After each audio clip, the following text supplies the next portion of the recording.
لله نحمده ونستعينه ونستغفره ونؤمن به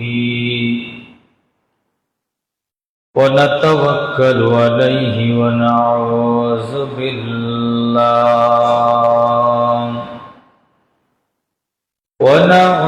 بالله من شرور أنفسنا ومن سيئات أعمالنا من يهده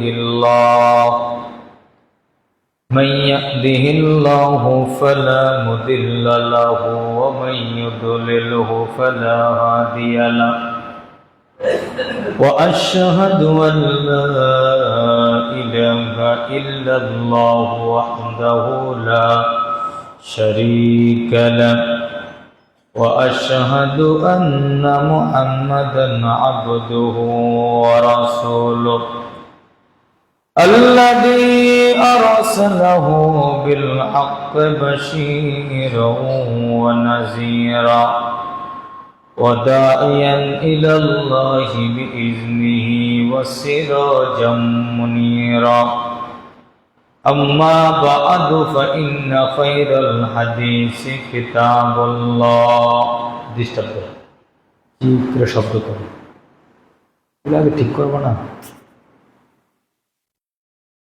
وخير الهدي هدي محمد صلى الله عليه وسلم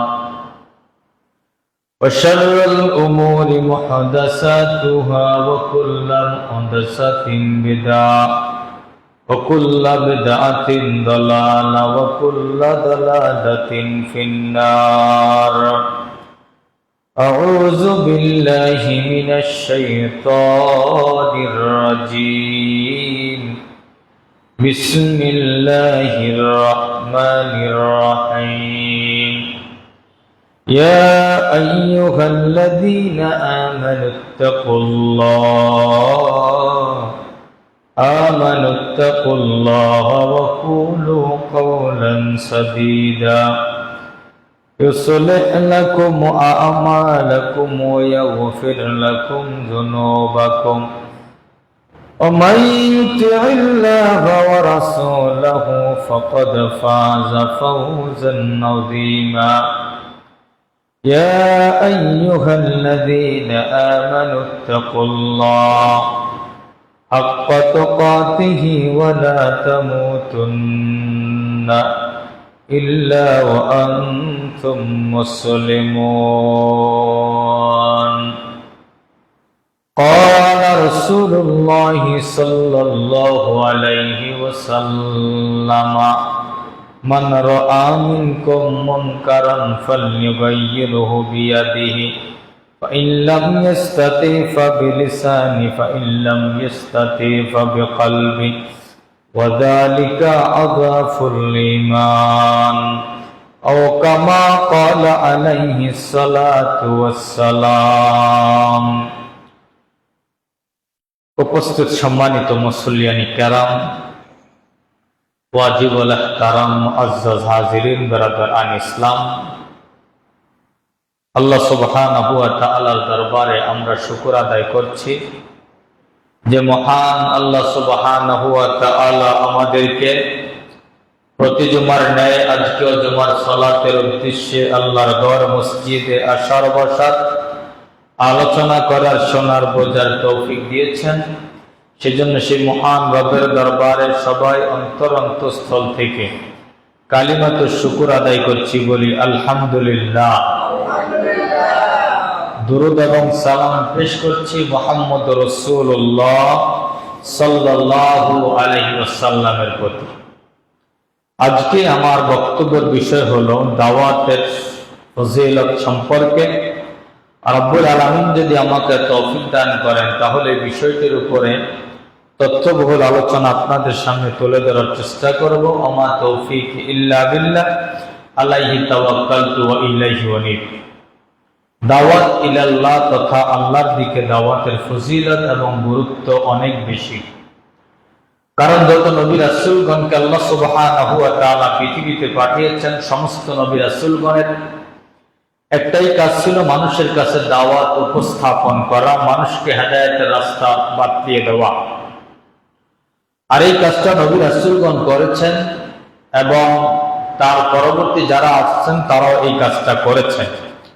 অতএব যারা দাওয়াত দিবে এবং দাওয়াতি কাজ যারা করবে তারা হচ্ছে পৃথিবীর শ্রেষ্ঠতম মানুষ। তাহলে দাওয়াতটা হবে কি? দাওয়াতটা হবে কোরআন এবং হাদিসে। কিসের দাওয়াত হবে?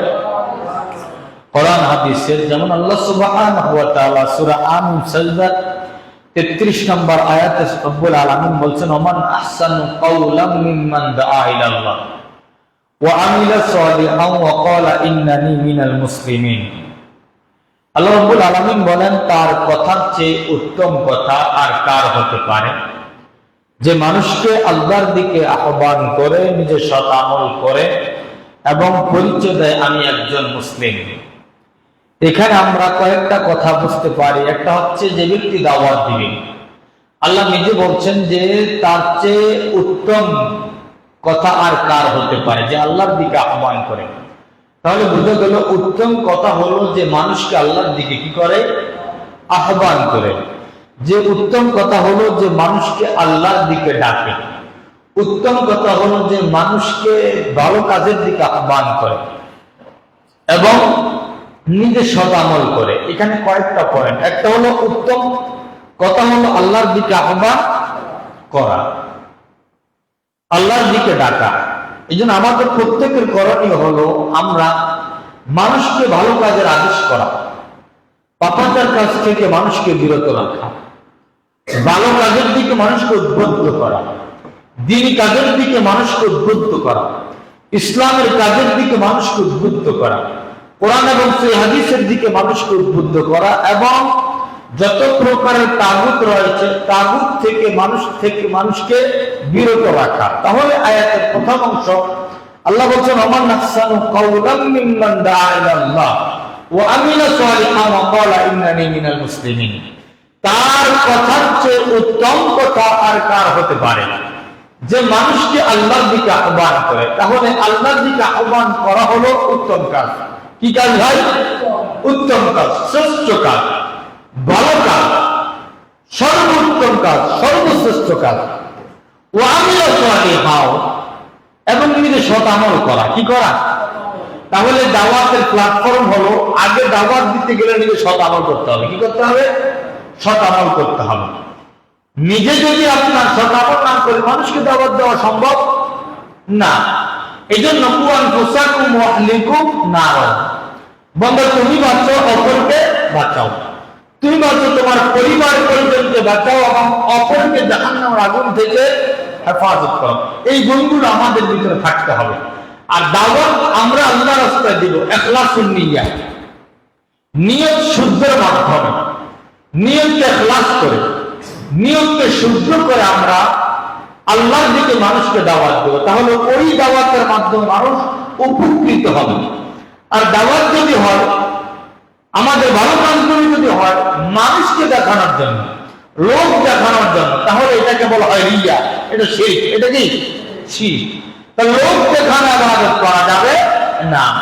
ইবাদত করতে হবে ইখলাসুন নিয়্যা, সিরফ আল্লাহ সুবহানাহু ওয়া তাআলা সন্তুষ্টি অর্জন করার জন্য। তাহলে ওমান আহসানু কাওলাম মিম্মান দাআ ইলাল্লাহ, তার কথার চেয়ে উত্তম কথা আর কার হতে পারে যে মানুষকে আল্লাহর দিকে আহ্বান করে, ওয়া আমিলা সালিহান নিজে সৎ আমল করে, ওয়া ক্বালা ইন্নানি মিনাল মুসলিমিন এবং সে পরিচয় দেয় আমি একজন মুসলিম। তো মুসলিম মানে কি? মুসলিম শব্দের অর্থ হলো পূর্ণ আত্মসমর্পণকারী। তো পূর্ণ আত্মসমর্পণকারী কাকে বলা হয়? যে নিজের ইচ্ছার বিরুদ্ধে আল্লাহর দিকে রুজু হয়। পূর্ণ আত্মসমর্পণকারী কাকে বলা হয়? নিজের ইচ্ছা মতো যেটা চায় সে সেটা করে না, আল্লাহর বিধান অনুযায়ী চলে, নফসকে কন্ট্রোল করে সে আল্লাহর বিধানকে পালন করে, তাকে বলা হয় পূর্ণ আত্মসমর্পণকারী। তাকেই বলা হয় মুসলিম। এরপর আল্লাহ সুবহানাহু ওয়া তাআলা আবার বলছেন সূরা ইউসুফ 61 নম্বর আয়াত, চমৎকার কথা, চমৎকার। আল্লাহ আবার বলছেন সূরা ইউসুফ 108 নম্বর আয়াত, আল্লাহ বলছেন কুল হাযিহি সাবিলি আদউ ইলাল্লাহ আলা বাসীরাতিন আনা ওয়া মান ইত্তাবানি ওয়া সুবহানাল্লাহি ওয়া মা আনা মিনাল মুশরিকিন। নবী আপনি বলুন এই আমার পথ, এটাই আমার পথ। আমি আল্লাহর দিকে মানুষকে বুঝে শুনে দাওয়াত দেই। কি করি ভাই? জেনে বুঝে শুনে দাওয়াত দেই আমি এবং আমার অনুসারীরা। তাহলে কয়টা পয়েন্ট?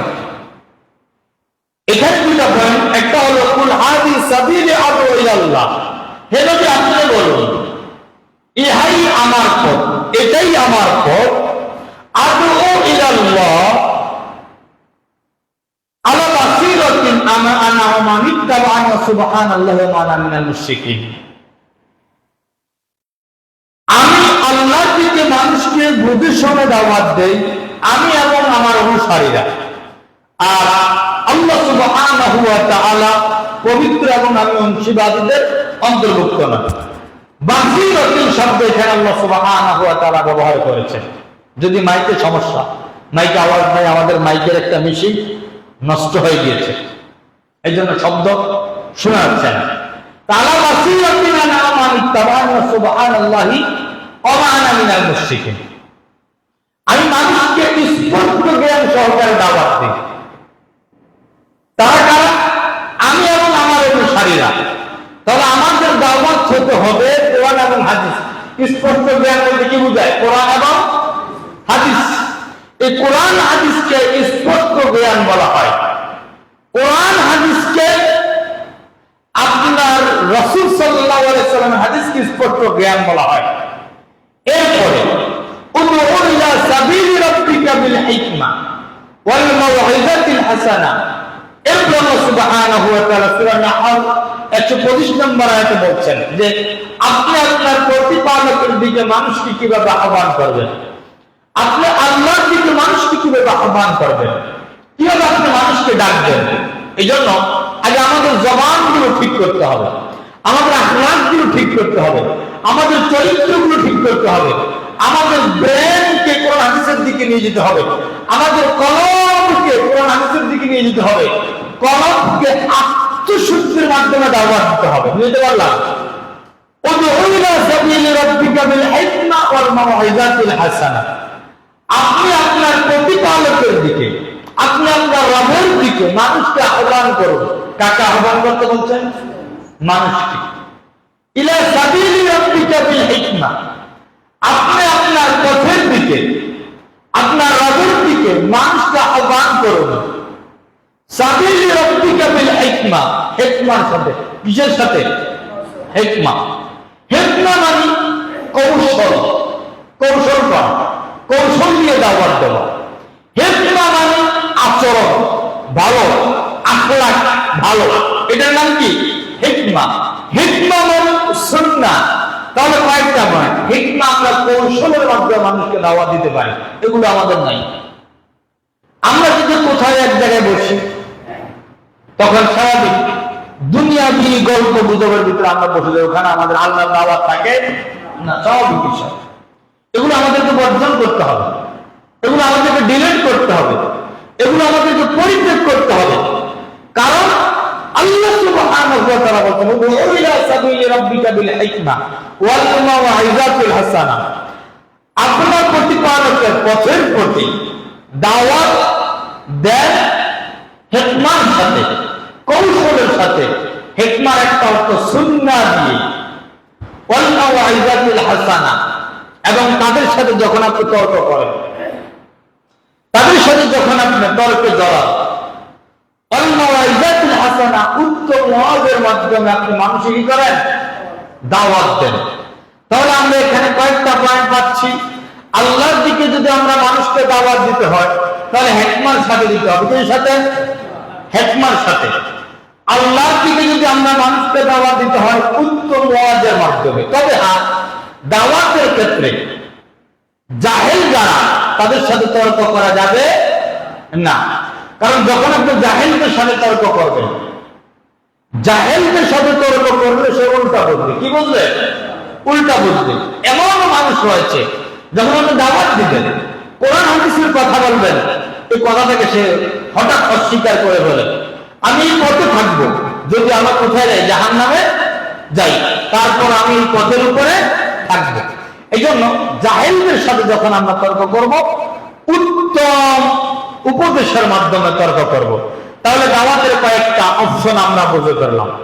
এরপরে দাওয়াতটা আমরা কেমনে দেব, দাওয়াতের পদ্ধতি কি? রাসূল কারীম সাল্লাল্লাহু আলাইহি সাল্লাম বলেন, বাল্লিগু আন্নী ওয়ালাউ আয়া, আমার পক্ষ থেকে একটা বাণী হইল তোমরা মানুষের কাছে কি করো, পৌঁছিয়ে দাও।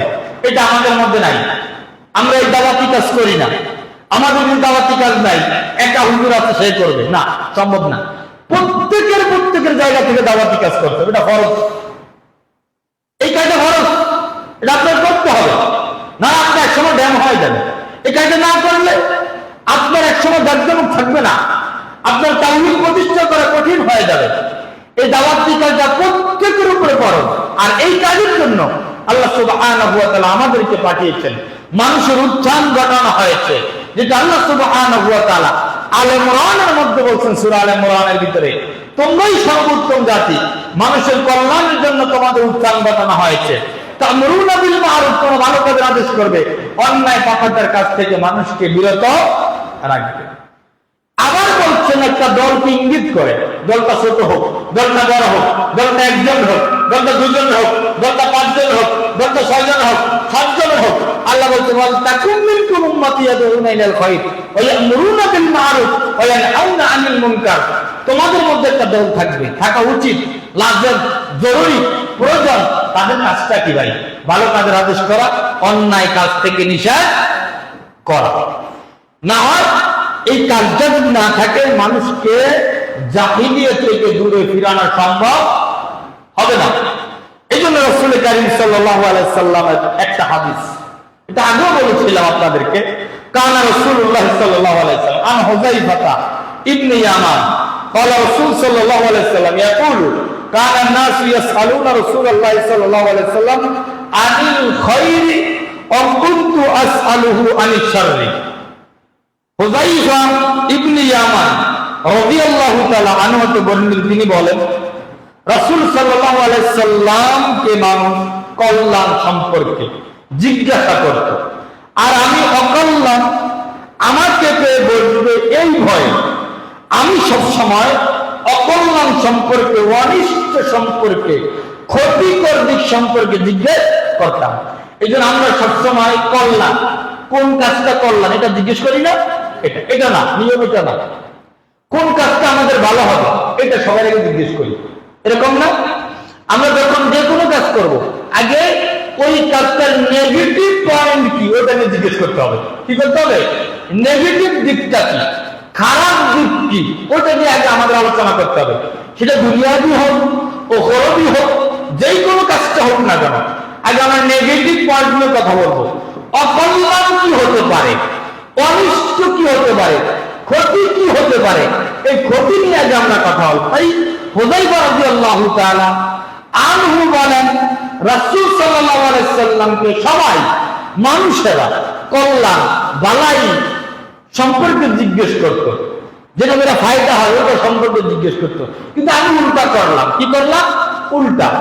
আমি সব সময় অকল্যাণ সম্পর্কে জিজ্ঞেস করতাম, অনিষ্ট সম্পর্কে জিজ্ঞেস করতাম, খারাপি সম্পর্কে জিজ্ঞেস করতাম। আমি বললাম, হে আল্লাহ রাসূল, আমরা জাহিলিয়াত অনিষ্টকর যুগে ছিলাম। আমরা ছিলাম না? ছিলাম। জাহিলিয়াত অনিষ্টকর যুগে ছিলাম। এখনো কি জাহিলিয়াত নাই? নাই? কথা কয় না? নাই? অনিষ্ট নাই? শয়তান বদমাশ নাই? আছে, আছে, এটা থাকবে।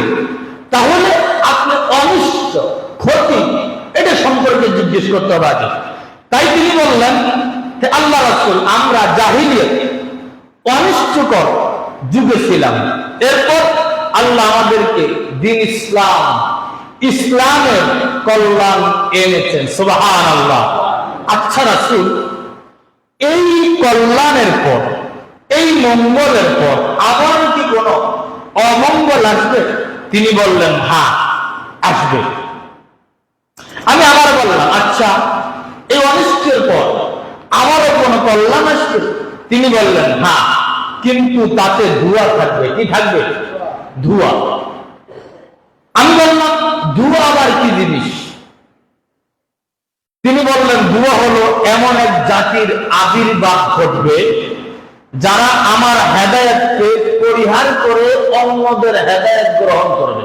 আমার হেদায়েতকে পরিহার করে অন্যদের হেদায়েত গ্রহণ করবে। তাহলে হেদায়েত একটা, হুদাল্লিল মুত্তাকিন। মুত্তাকিনদের জন্য হেদায়েত কোনটা? সিরাতাল মুস্তাকিম। রাস্তা কয়টা? একটা। তো অন্যদের হেদায়েত বলতে ওই যে রাসূল সাল্লাল্লাহু আলাইহি সাল্লাম বলেছেন সাহাবায়ে কেরামকে, খত্তা লানা রাসূল সাল্লাল্লাহু আলাইহি ওয়াসাল্লাম, আল্লাহ নবী আমাদের জন্য ডাক টানলেন, অখত্তা খুতুতান আন ইয়ামিনিহি ওয়া শিমালিহি। ওই সোজা দাগের পরে ডানে বামে অনেক দাগ টানলেন। দেখছেন কিনা? এদের সোজা কথা অনেকে বুঝবে না, বোঝে না। ডানের কথা বোঝে, বামের কথা বোঝে। হাযা সিরাতুল মুস্তাকিম। রাসূল বলছেন এই সোজা রাস্তার উপরে যে থাকবে সে সত্যের উপরে থাকবে। এই সোজা রাস্তার উপরে যে থাকবে সে ক্ষতিকর বিষয় থেকে মুক্তি পাবে। অখত্তা খুতুতান আন ইয়ামিনিহি, এটা ডানে বামে অনেকগুলো রাস্তা রয়েছে। রাসূল সাল্লাল্লাহু আলাইহি সাল্লাম বলেন এই রাস্তাগুলো হচ্ছে সবগুলো হচ্ছে শয়তানের রাস্তা। অতএব যে ব্যক্তি এই রাস্তার ভিতরে পড়ে যাবে সে জাহান্নামে নিক্ষিপ্ত হবে, নাউযুবিল্লাহ। তাই তিনি বললেন ধোঁয়া বলতে ওই জাতিকে বোঝানো হয়েছে, ধোঁয়া বলতে ওই জিনিসটাকে বোঝানো হয়েছে এমন এক জাতির আবির্ভাব ঘটবে যারা আমার হেদায়েতকে পরিহার করে অন্যদের হেদায়েত গ্রহণ করবে। তাহলে অন্যদের হেদায়েত আছে বোঝায়, অন্যদের হেদায়েত আছে। অন্যদের হেদায়েত কি? যে তাগুতের অনুসরণ করে। কিসের অনুসরণ? তাগুতের। তাগুত বলতে কি? আল্লাহর দেওয়া বিধান, আল্লাহর দেওয়া পথ, আল্লাহর দেওয়া নির্দেশ, আল্লাহর দেওয়া আদেশকে বাদ দিয়ে অন্য তরিকার অন্য পন্থায় যে চলে, এটা হচ্ছে অন্যদের হেদায়েত। এই জন্য আমরা সবসময় সালাতের মধ্যে সর্বাবস্থায় পড়ার চেষ্টা করো, বলে রব্বানা লা তুযিগ কুলুবানা বা'দা ইয হাদাইতানা ওয়া হাব লানা মিন লাদুনকা রাহমা ইন্নাকা আনতাল ওয়াহ্হাব। এটার অর্থ হলো, হে আল্লাহ, আপনি আমাকে হেদায়েতের উপরে অটল রাখেন এবং আমি যে হেদায়েতের উপর আছি ওই হেদায়েত থেকে কখনো আপনি আমাকে বিচ্যুত করিয়া না। এ সবসময় পড়া। এই জন্য অন্য হেদায়েত গ্রহণ করবে, তাদের মাঝে তুমি ভালো কিছু দেখতে পাবে, আবার মন্দ কিছুও দেখতে পাবে। ভালো কি? তারা নামাজ পড়বে, করবে না? নামাজ পড়ে না? তারা তাসবিহ করবে, তারা কোরআনুল কারীম তেলাওয়াত করবে।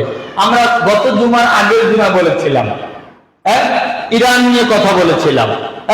আমরা সবাই ইরানকে মুসলিম জাতি মনে করি না? মুসলিম ভূখণ্ড মনে করি না? তাদের আকীদা সম্পর্কে আমরা কথা বলেছিলাম। তাদের আকীদা কি হতে পারে এই বিষয়ে আমরা কথা বলেছিলাম। এগুলো রাসূল কারীম সাল্লাল্লাহু আলাইহি ওয়াসাল্লাম আজ থেকে ১৫০০ বছর আগে বলে গিয়েছেন তারা আমাদের মতো মানুষ হবে, আমাদের ভাষায় কথা বলবে। তাদের মধ্যে তুমি ভালো কাজও দেখতে পাবে, মন্দ কাজও। এই জন্য তারা যখন তেলাওয়াত করে আপনার মনে হবে যে সাচ্চা মুসলিম। কি মুসলিম? আপনি দেখেন ইরানের যে সমস্ত তেলাওয়াত গুলো, যে কারিগুলো, তাদের যে সরকার, তার তেলাওয়াত শুনলে আপনি মুগ্ধ হয়ে যাবেন। রাসূল সাল্লাল্লাহু আলাইহি সাল্লামের আজ থেকে ১৫০০ বছর আগের হাদিস। আল্লাহ রাসূল বলেন তুমি তাদের মধ্যে ভালো কাজ দেখতে পাবে।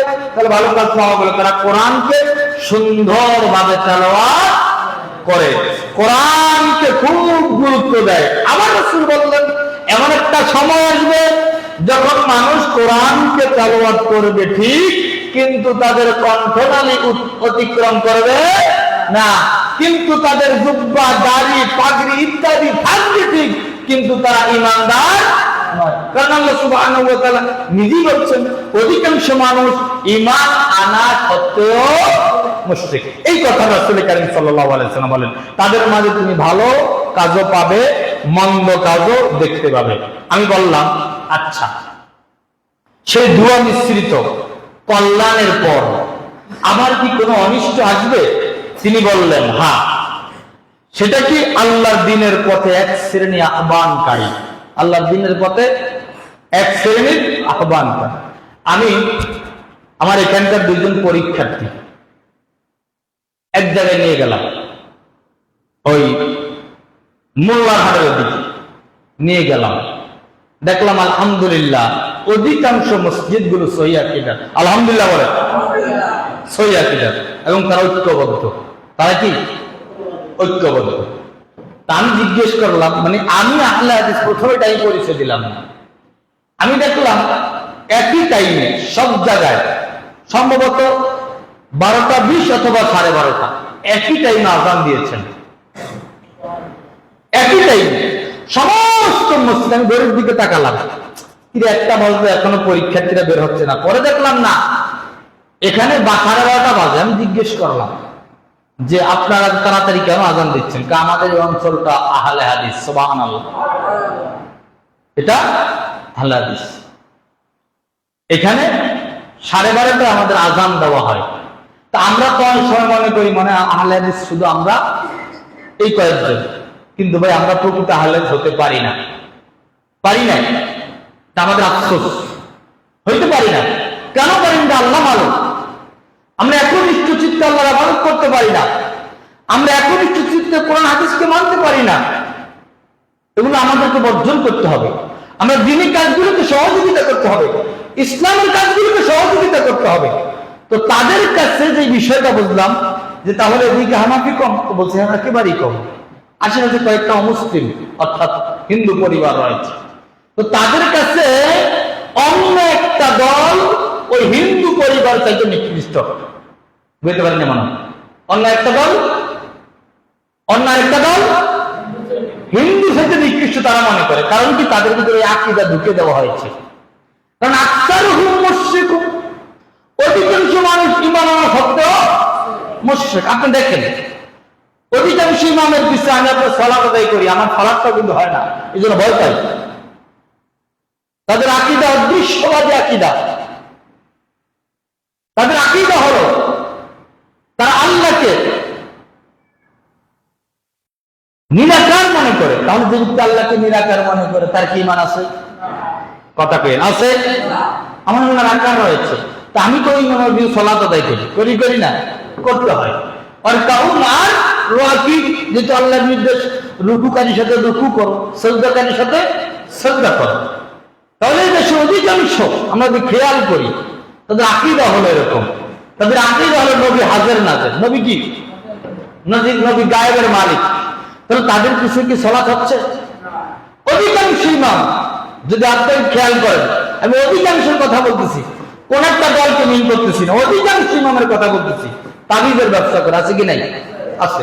আপনি মাদ্রাসায় অধিকাংশ মাদ্রাসায় ছাত্রদের এখানে তাবিজ দেখবেন, হুজুরদের এখানে তাবিজ দেখবেন, হুজুরদের কোমরে তাবিজ দেখবেন। তাহলে এই তাবিজ ওলা কিছু কি নামাজ হয়?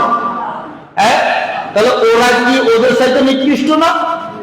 হ্যাঁ, আর ভাই ওরা তো মুশরিক আমরা জানি, ওরা মূর্তি পূজক আমরা জানি, আমরা এটাও বিশ্বাস করি ওরা মৃত্যুর পর ওদের জন্য জান্নাত হারাম, জাহান্নাম ওয়াজিব। সবাই জানি কি জানি না? জানি।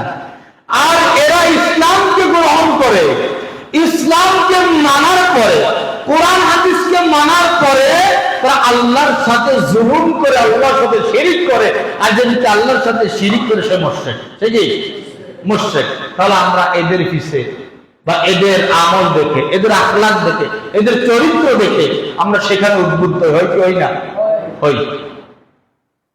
আমরা চিন্তাও করি না আপনার সন্তানকে ধ্বংস করে দিচ্ছে, আপনার সন্তান নলে যারা খেয়ে দিচ্ছে। ওই যে একটা হাদিস, আপনার নুরানি পদ্ধতিতে কোরআন শিক্ষা, প্রথম হাদিসটাই গলত। আখলিস দীনাকা ইয়াকফিকাল আমালুল কলিল। আপনার ছেলে জোরে জোরে পড়ে, আপনার মেয়ে জোরে জোরে পড়ে, আর যখন আইসা আপনাকে বলে আসসালামু আলাইকুম, আপনি প্রশংসা একবারে বাইশা যান, আমার মেয়ে আমার ছেলে ওই মানুষে পড়ে সালাম শিখেছে। আরে ভাই, তোমার মেয়ে তোমার ছেলে ওই মানুষের পড়ে আল্লাহর সাথে কবরে জিজ্ঞেস করা কিনা? আফসোস, এগুলো বোঝে না, এই জাতির জন্য আফসোস। বুঝবে যখন এলেম শিখার জায়গা থাকবে না, তখন বুঝে আসবে। এই জন্য এই সমস্ত কুফর থেকে আমাদেরকে বিরত থাকতে হবে। এই সমস্ত শিরকি কুফরি আকীদার কারখানা থেকে আমাদের বাচ্চাদেরকে হেফাজত রাখতে হবে, নাহলে তাদের ঈমান ধ্বংস হলে এই লোকগুলো বলবে, এই সন্তানগুলো বলবে, রব্বানা আরিনাল লাযাইনা আযাল্লানা মিনাল জিন্নি ওয়াল ইনস নাজআলহুমা তাহতা কদামিনা লিয়াকুনা মিনাল আসফালিন। আমার রব, আমার এই মা, আমার এই বাবা কারে অভিযোগ করবে? কথা কানে কারে অভিযোগ করবে? আয় রব, আমার এই মা, আমার বাবা আল্লাহর সিনাই নাই, বেদাতীদের কারখানায় দিছে, শিরিক কুফর তারাও বোঝে নাই, বুঝো বাহানা করেছে। এরা আমাদেরকে জাহান্নামে নিয়েছে, অতএব আমরা যদি জাহান্নামে যেতে হয় এদের বুকের উপরে পাড়া দিয়ে জাহান্নামে দেবো। নাউজুবিল্লাহ। তাহলে আপনার ছেলেকে আপনি বড় করলেন, আপনার মেয়েকে আপনি বড় করলেন, আপনার সন্তানকে আপনি উঁচু মানের শিক্ষা দিলেন, এই সন্তানকে দিন শিক্ষা না দেওয়ার কারণে এই সন্তান আপনার বিরুদ্ধে চারা করবে। এই জন্য দাওয়াত, এই জিনিসটা আপনাকে বুঝতে হবে। দাওয়াত যে একলা, সেটা আপনাকে বুঝতে হবে। আমরা কয়েকজন আছি যে আজকে একটা বই পড়ছি, আছি নাই, আমরা পড়ি না। আমরা কয়েকজন আছি কোরআন তেলাওয়াত করতেছি, নাই। আমরা কয়েকজন আছি কোরআনের তর্জমা করি। ভাই, এগুলো লাগবে, এগুলো প্রয়োজন, এগুলো জরুরি, না হয় বিপদ। বর্তমান সময়গুলো বিপদ হয়ে দাঁড়িয়েছে। অতএব আমাদেরকে জেনে বুঝে দাওয়াত দিতে হবে, জেনে বুঝে আমল করতে হবে, জেনে বুঝে আমাদেরকে ইবাদতগুলো করতে হবে, এবং প্রত্যেকটি ক্ষেত্রে ইখলাসের সাথে নিজে আমল করতে হবে, অন্যকে আমল করার জন্য উদ্বুদ্ধ করতে হবে। আপনি ইখলাসের সাথে চলেন, আপনার সমালোচনা নাকি করবে, স্বাভাবিক। ভালো মানুষের সমালোচনা করে খারাপের সমালোচনা। আপনি মদ খান আজকে, আমি তো বললাম আপনাকে নিয়ে কারো মাথা ব্যথা নাই, আমি তো অসত্য বললাম? আপনি এখন গাঁজা খান, আপনাকে নিয়ে সমাজের কারো মাথা ব্যথা নাই, একটা পরিষ্কার কথা বললাম। আপনি ইয়াবা খোর হন, রাত্রে বাগানে ভিতরে ইয়াবা খান, সিগারেট খান, আপনাকে নিয়ে কারো মাথা ব্যথা নাই। যখনই আপনি মসজিদের বারিন্দায় বসে কোরআনটা তেলাওয়াত করেন, আপনাকে নিয়ে মাথা ব্যথা শুরু হয়ে যাবে। বুঝতে পারি না মনে হয়? কেন শুরু হবে? এ তো ভালো হয়ে যায়, আক্রমণ করো, এ ভালো কাজ কেন করবে, এ কেন উন্নয়ন করবে, এ কেন উন্নতি করবে। এই জন্য নিজে ভালো আমল করতে হবে। খারাপ কাজ করলে কোনো শত্রু, খারাপ কাজ করলে কোনো শত্রু, আল্লাহু ইয়াসিমুকা মিনান নাস। ভালো কাজ করলে শত্রু থাকবে। ভালো কাজ যখনই করবে আপনার সমালোচক বেড়ে যাবে।